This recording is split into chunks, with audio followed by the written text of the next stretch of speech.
Hello there. I'm Danielle Ralston. I am the founder and head coach here at ND Out Loud. What is ND Out Loud? ND Out Loud is a team of neurodivergent coaches. We are neurodivergent, every single one of us. TBIs, PTSD, ADHD, autism, ADHD, and so much more. Bipolar disorder, all of the things. We also have a passion for supporting others like us, so you don't have to struggle like we did in our past. We have all taken trainings and certifications and all of that so that we can support you in living a better life and upgrading all of the things that are frustrating about your life. What is this session going to give you? This session is going to give you actionable tips. So yes, we're going to talk about our programs and all of the things that we offer, but I want you to walk away with something actionable for something that is overwhelming, frustrating, or just plain annoying you right now in your life. Or if you're a parent or a spouse of someone with neurodivergence, to help them as well. I want you to walk away with something today. So please sign up today for a free call. We can learn more about each other.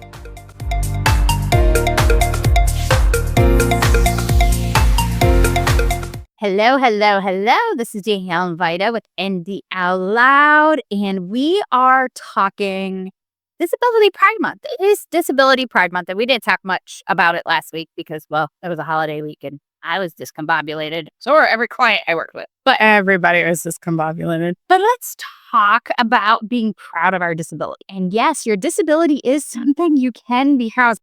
I mean, there are parts of it that friggin' suck. Okay. I'll agree. I'll stating the obvious that being disabled, whatever your flavor of disability is, can suck. There's nothing wrong with it sucking. However, there is a lot to say about focusing on only the parts that suck. There is, because it's the whole deal about being mindful and about celebrating the positive thing. If all you do is immerse yourself in the negative aspects of your disability, it's going to suck more than it would from just living regular life because you are swimming in the negative soup. By swimming in the negative soup, you perpetuate the negative soup. And when you perpetuate the negative soup, you create more negative soup. And there's a bit to it. And one of the biggest things I've realized over time, again, I've known most of my life I was ADHD in 26 years that I was also autistic. But understanding to find the good in life there's a lot of toxic mindset bullshit out there. This is not those things. Right, because there's go ahead, sorry. Just find the good. And we all have different good. Like what my and I call them superpowers because the things that I do good better than the average person, like 10, 20, 30 times better than the average person. That's a freaking superpower. Yeah. Do that despite having ADHD, autism, EDS, a million autoimmune issues, having cancer, all of these things. I do it despite that. I have superpower. I mean, and what she means by all the toxic stuff out there is like, there's people that are swimming in the negative soup and that's toxic, but there's also people with their toxic positivity. They're like, oh, you just need to try harder. It'll do this, it'll do that. And it's like, okay, I am not going to lie to you or, blow smoke at you or whatever it is that people say. The thing is that there are going to be days that suck. But our point is you have the power to make them worse and suck more or be better and suck less. So it's really decisions over time, right? Are you focusing on more positive things than you are negative? Are you making more positive decisions than negative decisions? Well, and it's not even positive decisions over negative decisions. It is choosing to fight and overcome. And I want to be clear that there are days that every single thing I do, putting my shoes on, brushing my teeth, drinking water, eating a cheese stick, everything is a fight. And we all have those days, but you have to be willing to fight that fight and not give up under the oppression and shame and fear and frustration of it. And you can't do that on your own. I think that's one of the biggest things I learned to be proud of myself of is asking for help. And you have to advocate for yourself. Like that's one of the number one things that we teach clients to do is to advocate for themselves. And it's not just about acknowledging and making other people acknowledge that this is my disability or whatever. It is advocating for yourself is as simple as asking for help. But that is really counterintuitive to how a lot of us have been conditioned growing up. We're afraid to ask for help. And I see this with ADHDers so much. Terrified to ask for help. You're going to fail. If you ask for help and you still don't do the thing, it's your failing. Or if you ask for help and it's not the right kind of help, it's because you did something wrong. But asking for help has made being ADHD a superpower. 90%, okay, 80, and maybe some days even 25% of the time. But by having the help and support systems that I need, I don't fail hardly at all now. I mean, we all have fails. I mean, the neurotypical person fails. Everybody fails at something. But understanding that my support system is the thing that makes me successful. Yeah.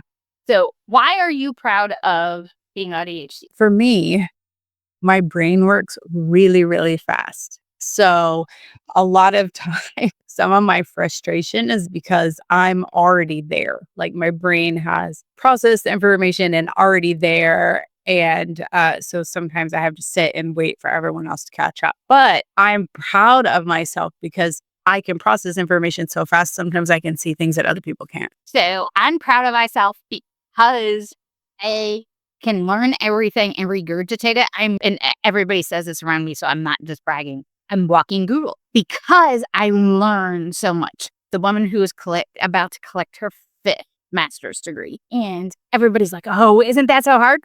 No. Why do you think that's hard? I've done it 5 times because it's easy. That's my superpower. Learning and being able to take that information I've learned and turn it into something that I can use with somebody else, support somebody else with. Give somebody else the support they need so that they don't have to go through the part that would be hard for them. Right. Learning, absorbing, hyper-focusing, all of those things are huge parts of making me who I am. Yeah. And there are times, because there's good days and bad days. So there are times where, because my brain works so fast, I get massive anxiety and I get irritated with people because I have to wait for them to catch up. So it's the whole deal. It really depends on my mental outlook on the day. That is a big thing, and understanding that I have to set myself up for success all day long. Again, this is where that fight comes in.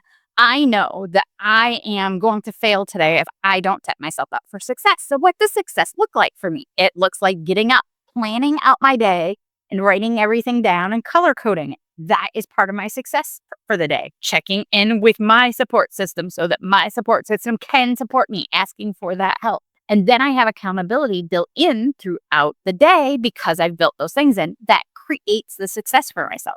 If I don't check in with somebody by like 7 a.m., my people around me know, something's wrong. Hey, Danielle, what's going on? Why aren't you checking in? Why? So not only do I self-accommodate, if I'm not self-accommodating, I have other people who are going to walk around me and build that structure around me to accommodate me. And I know Vida has the same thing. Part of that is because we're part of each other's support structures because we need that and we know we need that. And every time you look at somebody who's successful, like 7 Habits of Highly Successful People or whatever, 90% of those people in those books are neurodivergent. I swear to you, some of them are actually out and proud to be neurodivergent. But almost everybody in those books is neurodivergent. You want to know why? They've learned to accommodate themselves. Right. ADHD people, autistic people, bipolar people, people with PTSD, CETSD, all of the letters, when they're successful because they have a support system around them. But here's the thing too. Okay. We need that, but as parents, we do that for others also. And as coaches, we do it for others. So here is the funny thing, right? I'm proud of my disability. This is how my brain works. It allows me to see things, stuff like that. And I am able to hold space and to help other people manage their disabilities, their neurodiversity. I'm able to do that.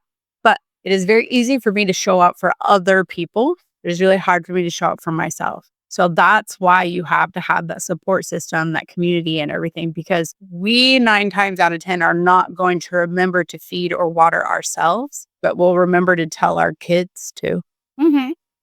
We'll remember to tell our kids to. We'll remember to tell our clients to. We'll remember all of the things. But you want to know what? One of the best things that I did for me and my support system is like 10 years ago, I decided I needed to do lots of body doubling and offer it to my clients. Body doubling is something I have done long before it was a buzzword for the ADHD community and TikTok. I've been doing it for 10 plus, maybe 20 plus years. I don't know. 10 plus years. I know it's always worked for me.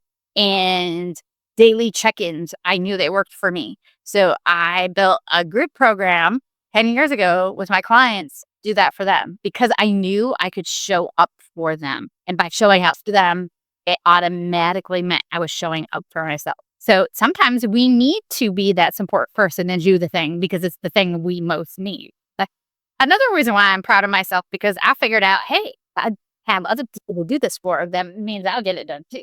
Yeah, because you're already doing it. Mm-hmm. You're just tricking your brain into doing it for other people.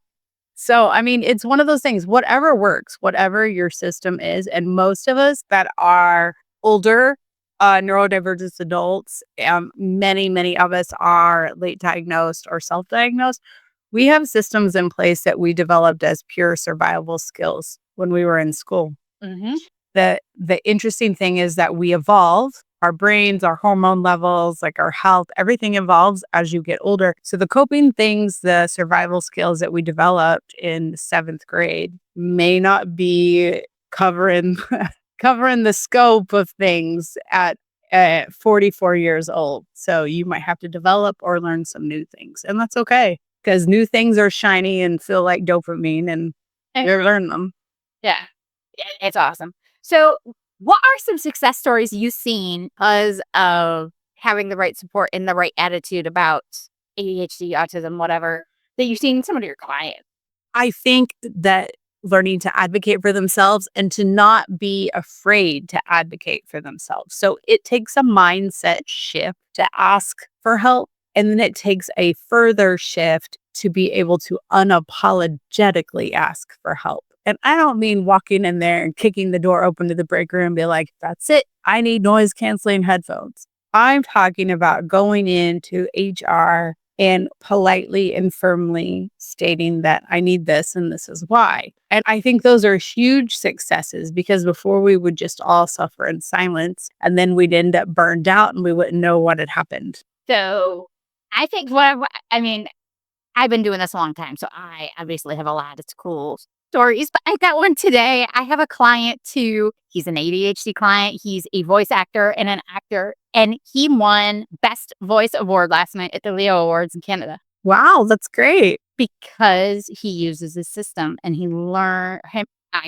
and I worked together long enough that he knows how to accommodate and support himself, and he did something that required him to do all kinds of work on his own. He couldn't body double. He couldn't do those things and create the accommodations he needed for himself in order to succeed and do that. So how do you support yourself? That is one of the biggest things. You can be proud of yourself when you get yourself the support you need. Would you be proud of yourself if you had a housekeeper? For most of us, that's I've reached the pinnacle of success. I have a housekeeper.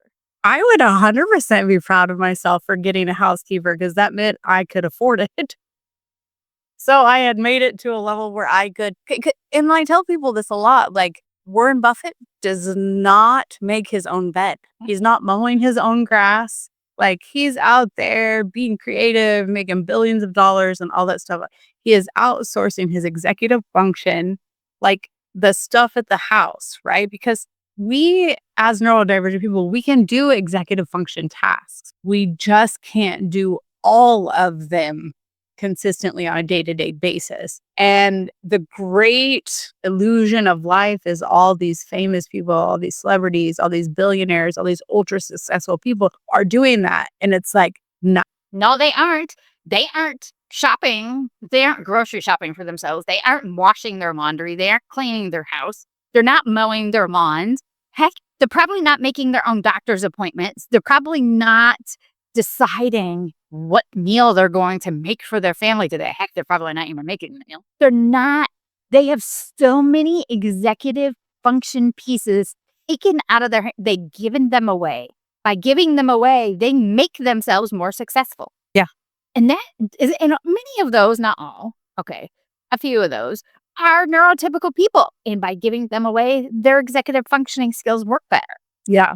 when allowed to not be in the overwhelm, in the mire of life, the pit, the swamp of ADHD, when we can kind of walk along top of that swamp because somebody else took something off of our plate, our brains work better than everybody else. Oh, it's amazing. So how do you remove some of the executive function? Unfortunately, most of us can't afford housekeepers to do our lawn and people to call and make doctor's appointments and go pick up our prescriptions for us and all of the things. We can't afford that. If you are not living alone, you need to make sure like you're going to have to give some things to other people. Not all of the things, some of the things. And one of the things that I struggle with is giving them to my kids because everyone in this house is neurodivergent. So if I give it to them, it's about a 50-50 shot that they'll remember to do it. So it takes a lot of levels of executive function for me to assign the task, follow up with the task, like, make sure the task is done accordingly and efficiently. Like that is a level of executive function that I don't think we touch on. Like I struggle with my own self-care, but as a parent, I'm also responsible for reminding my children to do their self-care. So it's like, it's that thing. It's like I need about 45 assistants and a maid and a lawn care person and all that other stuff. But the reality of the world I live in is that I have to make lists. We are a team that lives in this house. And now my kids are old enough, like they're teenagers, that it's like everyone can pitch in. Like I'm not expecting my 5-year-old to scrub the kitchen floor, but my 13-year-old can lazily mop it. It's like, it'll be okay. A lot of it comes down to what systems and supports do you have for yourself. I'm an Apple girly, so I have all of the Apple products. And yes, I know that's a luxury, but I use reminders and I use Siri and I use Alexa and I use my husband and I use pen and paper and Post-it notes and stuff to remind myself to do all of the things because I forget to eat lunch, eat breakfast, brush my teeth. I have checklists for everything because I forget. And decision fatigue is a big deal for me. So and by doing that, I've supported myself. I have a Vida and I have a Gina to remind me to do the things that I forget to do that they are good at remembering. But I will also, Vida will ask me a question if I've done something and I will turn around and I know I should ask Vida that same question right back because she will have forgotten to do it for herself. Yep. There's been lots of meetings where we sit down and like, oh, I need to eat lunch. Oh, yeah, I haven't done that either. Oh, yeah. Thank you for reminding me. I forgot that. But this is why we have community. This is why we have accountability. This is why we have support. And accountability is not a bad word. Support is not a bad word. And I know for a lot of us, accountability can be a very negative word for us. But I want you to change that because it can be the power. It can be what makes you proud of yourself today, of what you've got. Yes.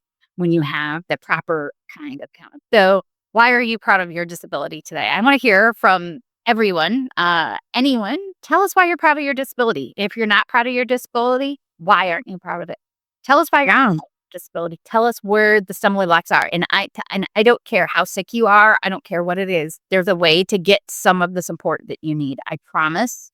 And it may not be the way you're thinking. Let somebody else outside of you think of ways that you can get the support you need because everybody else will have better ideas than you will. I guarantee it. I had a problem the other day and I don't remember what it was. And I was complaining to my bestie about it. And she's like, well, why don't you just do X, Y, Z? And I'm like, oh, I didn't think of that. And it was something that took me a minute to do. I don't remember what it was now. But often having a community of other neurodivergent brains to complain to will be the thing that will help you get the mire and help you find success in your day and stop living in that toxic wasteland of where your disability is. To come ask the question. We're here to help. We're here to support you. We have a free online community for it. Come join us. We also have paid options. Come join us because we can help. Because you can be proud of your disability. I promise because I get to live it. Okay, 80% of the time. Have a good day, everyone. Bye, guys.